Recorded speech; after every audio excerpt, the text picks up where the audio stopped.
All right, this is the Algebra 2, Unit 7, Lesson 6 video over radical expressions. All a radical expression is an expression that is written with square roots or other types of roots. And so it's really related to what we did in the last lesson. And so the first thing that they have you do is just do some converting. And I discussed this at the beginning of the last video, so go back and watch the beginning of the Lesson 5 video on how to convert between fractional exponents and roots. But I'm going to do some examples here as well. So a lot of this is going to be the same concepts from the last lesson, but applied in slightly different ways. So we're going to jump right in and I'll show you what I mean by that. So first things first, converting. These are kind of the most straightforward part of this. You need to remember here that we're dealing with, we want to convert, I'm going to write this, or radicals. So whatever it is, you need to convert from one to the other. So in number one, I need to convert from a radical expression to a fractional exponent. We know this is the square root of 5. And so it has a power of 1 and a root of 2. Obviously, we don't write either of those. They're assumed. So this is going to be 5 to the 1/2 power. On the other side, if I have 120 to the 1/3 power, that's a power of 1 and a root of 3. So it's going to be the third root of 120. And that's the end of that. All right. So let's actually scroll down. All right. More of the same here. 12 to the 1/5.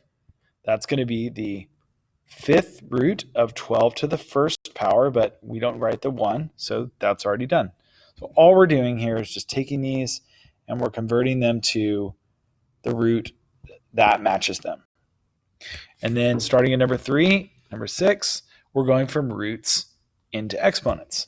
So 17 is going to be 17 to the first power over the third root. Similar concept on number 6. We have c to the first power over the fourth root. So again, go back and watch the lesson video from the last lesson to get a little more information about that. Putting my charging cord here. Computer's dying. Then we're going to put it all together. So we need to conceptualize these in the following way. I need to treat each of these roots as an exponent. So we're going to rewrite this expression, and I'm going to start from the inside out. The outside in. So this root on the outside is a 1/4 expression. That's what I'm doing. That's what this right there is. So that's what I did right there. Then inside of that, there's a 8 power and a square root. So that's 3 to the 8th power over the second root.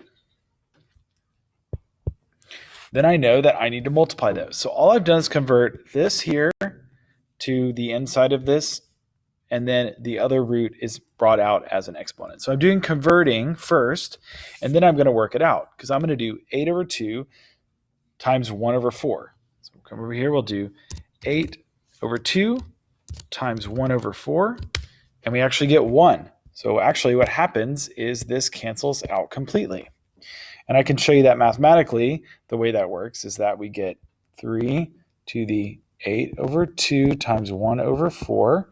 The 8 and the 4 reduce to 2 and 1, and the 2's cancel out, giving me 3 to the first, or just 3. You're going to do that for all of these. So I'm going to treat this as 3 separate fractional exponents. I'm going to get 8 to the 1/3. I'm going to get a to the 9 times 1/3, and then b to the 3 times 1/3. And then I'm going to simplify each of those. 8 to the 1/3, I'm going to jump over here. 8 raised to the 1/3 power is 2. 9 and 3 are going to reduce. They're going to reduce down to 3. So it's going to be a to the 3rd. And the 3's are going to cancel on the b, leaving with b to the 1st, or just plain b. That's it. I can do the same thing here in number 9. I know that I'm going to have 7 to the 1/2 power and m to the 4 over 2 power, all squared. You can already see what's going to happen probably.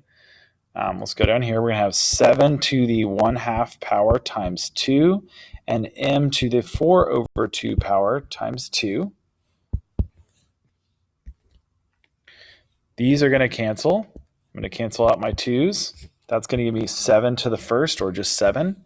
And then these 2's are going to cancel, giving me m to the 4th. And so you can see a little idea here that's super important, which is that if the root number and the power are the same, they cancel out. So in some ways, you could think of this problem as the following. If I go back to the very beginning, I could have automatically canceled that 2 and that root and come down and gotten the answer 7m to the 4th right away. I didn't need to do that whole process, but I wanted you to see it. So I want you to understand that if the root and the number, or the root and the power are the same, they kind of cancel each other out. All right, number 10 here. Again, we have the square root of all of this. So we can write this as 25 to the 1/2 times 3. A to the 4/2 times 3. And b to the 12/2 times 3. It's got 3 different expressions here. We work each of these out. So 25 to the 1/2 times 3. So we can do that over here. 25 raised to the 1/2 times 3 times, oh, I can't do it that way. I understand why. I got to do some more work first. So this is going to become 25 to the 3/2. This is going to become a to the 12/2 and b to the 36/2. And then we just do each of those separately. So 25 to the 3/2 power is 125. 125. 12 divided by 2 is a to the 6th. That reduces to 6/1.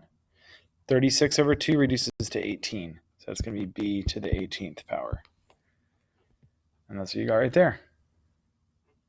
So that's it. Notice it's just a lot of just rewriting things in fractional form and then working out those fractional exponents until you get kind of to the final answer.